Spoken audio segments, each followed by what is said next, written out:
नमस्कार सम्पूर्ण नेपाली जनहरूमा म राजु घिमिरेको तर्फबाट आज 2081 सालको फागुन 29 गते होली पर्व, पहाडको होली पर्व, त्यस्तै गरी भोलि तराईको होली पर्वको दिन छ। समग्रमा हामी होलीसँगै मनका कुरा खोली भन्न पनि पर्छ है। यस्तै छ है, हामी देश नेपालमा छौँ, यहाँकै उन्नति प्रगति र विकासका लागि हामी बाँचिरहेका छौँ। तर हामी चाहन्छौँ एकातिर देश सरकार, अर्कोतिर अर्कै कुभलो कुमती बाटोमा चलेको हो कि जस्तो लाग्छ है। हामी होलीलाई समीक्षा गरेर कसैले पनि झुट नबोली भनौँ त यो देशमा गणतन्त्र ठिक या राजतन्त्र, यसो गम्भीरताका साथ हेर्दा गणतन्त्र हाम्रो लागि ठिकै हो। तर ठुल्ठुला दलहरूको गठबन्धन, जुन दुई ठुला दलहरू मिले पछाडि आजको परिवेश, आजको घटनाक्रमहरूले हेर्दा देशको माहौल गलत बाटोमा गइरहेको जस्तो हामीमा पनि महसुस हुन आउँछ। सोच्ने हो के गर्ने है, जीवनमा हामी बाहिर अरूको देशमा गुलामी हुन पनि सकिन्न।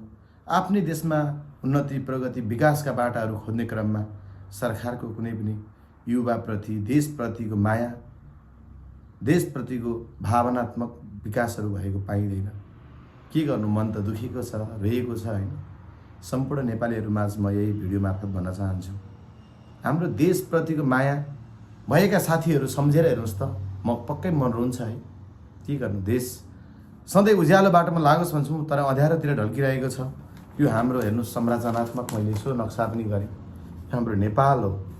यही नेपालको माटोमा हामी रमाएका छौँ, तर रमाउन खुसी मनले पाएका छैनौँ। के गर्ने, हामी यही देशमा आय स्रोतका ठुल्ठुला कल कारखानाका नयाँ आयामहरू विकासको रूपमा चाहन्छौँ, तर सरकारबाट त्यो कुनै खुल्ला रूपमा यहाँको लागि प्रशंसित छैन।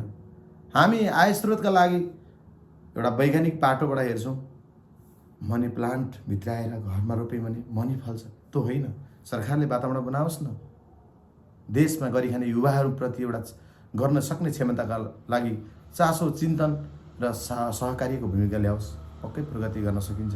धेरै चिन्तन, धेरै विचारहरू आफ्नो आत्मामा धेरै रहे तापनि देशको वातावरणीय प्रदूषणको कारण आज हामी अगाडि बढ्न सकिरहेका छौँ। हेर्नुहोस्, माया सबैलाई छ नि, सुत्ने ओछ्यानमा सिरानमा मनी हो भनेर सम्झिनु, तर सुधारात्मक उन्नति प्रगतिका लागि हाम्रो देशले सकारात्मक पद्धतिबाट एउटा आय स्रोत कायमहरू खोजिरहेको छैन। के चढाउँ आज नेपाललाई, यो फुल साँची राखेर भन्छु है, हामी नेपाली सबै यही फुलसँगै गाँथा बनेर यहाँ गाँसिएर एकअर्काको भावनात्मक, एकअर्काको विचारमा बस्न सकौँ, उन्नति प्रगति गर्न सकौँ, देशले त्यस्तै आयामका बाटाहरू ल्याओस्। होलीको रातो रङ्गले, रातो उजागर रूपबाट हामी नेपाली बाँच्न सकौँ। हवस् त है, सबैमा नमस्कार। म राजु घिमिरे तपाईँहरूमाझ केही कुराहरू राखेर तपाईँहरूको प्रतिक्रिया पनि हेर्न चाहन्छु। हवस् त, नमस्कार।